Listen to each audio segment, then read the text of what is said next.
शराब घोटाले, रजिस्ट्री घोटाले, तेल और गैस की बढ़ती कीमतों की गूंज हरियाणा विधानसभा के बजट सत्र में सुनाई देगी। कांग्रेस विधायक शमशेर सिंह गोगी ने बताया कि कांग्रेस बजट सत्र में अविश्वास प्रस्ताव के साथ साथ रजिस्ट्री घोटाला, शराब घोटाला, पेट्रोल, डीजल और गैस की बढ़ती कीमतों को लेकर खट्टर सरकार को घेरेगी। वहीं उन्होंने पेट्रोल, डीजल और गैस की बढ़ती कीमतों को लेकर केंद्र की मोदी सरकार को भी आड़े हाथों लिया। कांग्रेस हरियाणा विधानसभा के बजट सत्र में खट्टर सरकार को किन मुद्दों पर घेरेगी, इस बारे में खास बातचीत की हमारे संवाददाता अनिल कुमार ने कांग्रेस विधायक शमशेर सिंह गोगी से।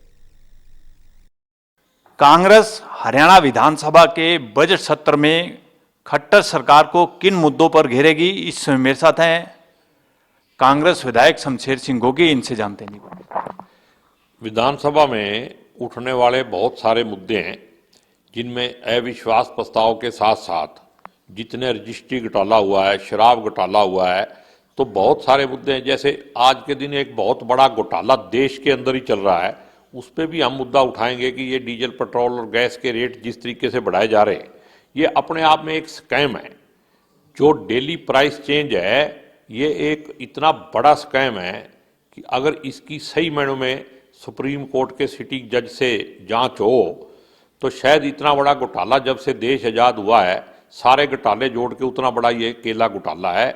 इसके ऊपर मैं पहले भी बोल चुका हूँ। पहले मैं पेट्रोल पंप एसोसिएशन का प्रधान था, तब भी उठाया था, और आज भी मैं दावे के साथ कहता हूं कि अगर इसकी निष्पक्ष जांच हो तो ये बहुत बड़ा स्कैम है कि दुनिया अचंभित रह जाएगी। दुनिया कह रहा हूं मैं, देश नहीं, इतना बड़ा मुद्दा है ये।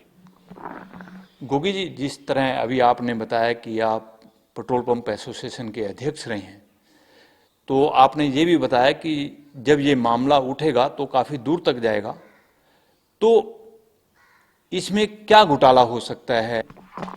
देखो, ये जब $118 बैरल का रेट था, उस टाइम 68 रुपये रेट था।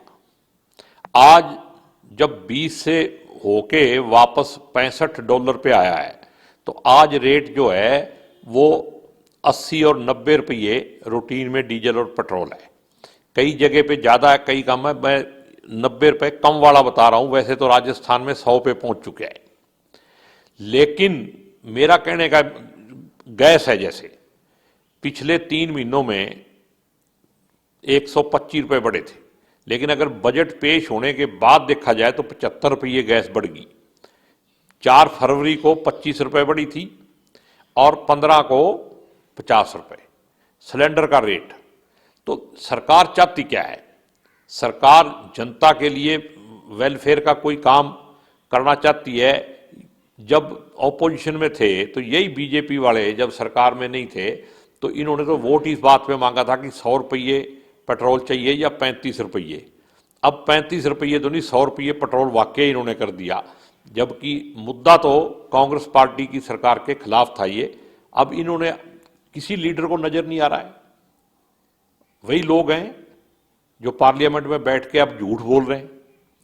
लेकिन इसके अंदर जो स्कैम की बात मैं कह रहा हूं, डेली प्राइस चेंज का मतलब यह है कि इंटरनेशनल मार्केट से कंट्रोल होना। जब इंटरनेशनल मार्केट में रेट नहीं बढ़ रहा है तो यहां डेली क्यों बढ़ रहा है? उसका कारण क्या है कि सरकार की नीयत ठीक नहीं है। जब ये सरकार 2014 में आई थी तो मनमोहन सिंह जी की सरकार ने 3.5 रुपये और 9.5 रुपये एक्साइज ड्यूटी थी डीजल और पेट्रोल पे। आज के दिन वो 31-31.5 रुपये डीजल पे एक्साइज ड्यूटी है और 33 रुपये से ज़्यादा पेट्रोल पे एक्साइज ड्यूटी है। आज के दिन जो रेट है उसके पीछे सरकार की नीयत भी काम कर रही है। बिना इनसे जवाब मांगो तो ये कहेंगे कि ये तो कंपनियां कंट्रोल करती है, लेकिन कंपनी के हाथ में कुछ नहीं है। हम पेट्रोल पंप भी चलाते हैं, हमें पता है कंपनी के हाथ में कुछ नहीं है, सब कुछ सरकार कर रही है। और इसके बदले बहुत सारी पंप वालों ने भी आवाज़ उठाई, लेकिन कोई सुनवाई नहीं है। आज के दिन लोकतंत्र की हत्या जो है वो पिछले दरवाजे से की जा रही है। संविधान भी खतरे में है और लोकतंत्र भी। गोगी जी, अभी जो ईडी ने कार्रवाई की है पंचकुला औद्योगिक प्लाट आवंटन मामले में, इसको कांग्रेस कैसे देखती है? देखो, जो प्लाट आवंटन मामले में जैसे इन्होंने कहा है कि इसमें चीफ मिनिस्टर को उस टाइम जो मौके के चीफ मिनिस्टर थे उनको इन्होंने चार्जशीट किया है। मेरे हिसाब से इसमें चीफ मिनिस्टर का क्या है, जो भी चीफ मिनिस्टर आता है, जो अब चीफ मिनिस्टर आए हैं, जैसे कुरुक्षेत्र में गीता धाम वालों को इन्होंने जमीन दी है, कौन से कानून के तहत दी है, और सारा पैसा जो कुरुक्षेत्र विकास बोर्ड का है वो गीता धाम में लग रहा है, वो कौन सा किसी सरकार का है कि पार्टी का है, किसका है वो? ये तो राजनीतिक द्वेष के तहत किया गया काम है और इसमें सारे चीफ मिनिस्टर फंसेंगे। जो भी चीफ मिनिस्टर रहेगा, सभी लोगों ने, किसी ने अपनी पार्टी को, इन्होंने अभी करनाल के अंदर इन्होंने दफ्तर बनाने के लिए बीजेपी का जो प्लाट लिया है वो भी कंट्रोवर्शियल है।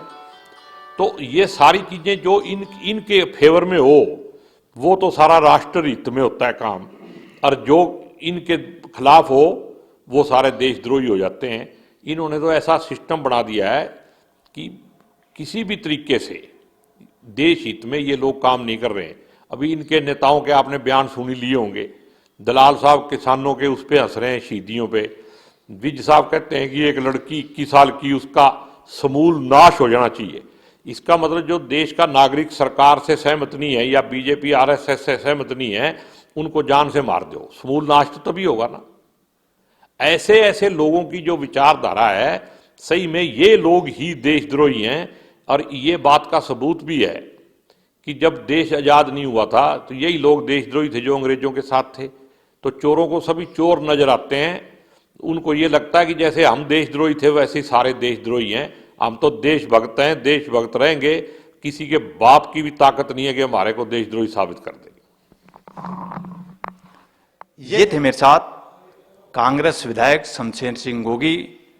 इन्होंने तेल की बढ़ती कीमतों को लेकर केंद्र की मोदी सरकार पर सवाल उठाए हैं।